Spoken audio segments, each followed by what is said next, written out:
பாட்டில் ராஜா குடிப்பழக்கத்துக்கு அடிக்டான hero. ஒரு கட்டத்துல hero பண்ற விஷயங்களை பொறுக்க முடியாம ஹீரோ கொண்டு போய் டியூரேஷன் சென்டர்ல சேர்த்துறாங்க.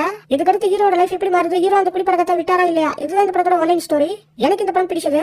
இந்த மூவியும் காமெடியா தான் ஸ்டார்ட் ஆகும். ஃபர்ஸ்ட் ஹாஃப்ல நிறைய இடத்துல காமெடி ட்ரை பண்ணிருக்காங்க. அதெல்லாம் நல்லாவே ஒர்க் ஆயிருக்கு.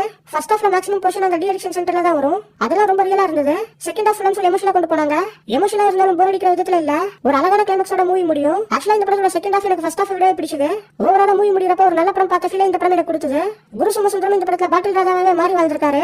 அவரோட கை நடுங்கிறதா இருக்கட்டும், இல்லைன்னா சில இடங்கள் அவரோட கண்ணை பாருங்க ரெட்டா இருக்கும். சாதாரணமா வந்து நடிக்காம ரொம்ப ஒர்க் பண்ணி தான் வந்து நடிச்சிருக்காரு. ஹீரோயின் சஞ்சனா நட்ராஜன், ஜான் விஜய், சப்போர்ட்டிங் ரோல்ஸ்ல வந்தவங்க எல்லாரோட பெர்ஃபார்மன்ஸுமே நல்லா இருந்தது. லுலு சுப்பமாரனோட கவுண்டர் காமெடி ஃபர்ஸ்ட் ஹாஃப்ல சில இடங்கள்ல ஒர்க் ஆச்சு.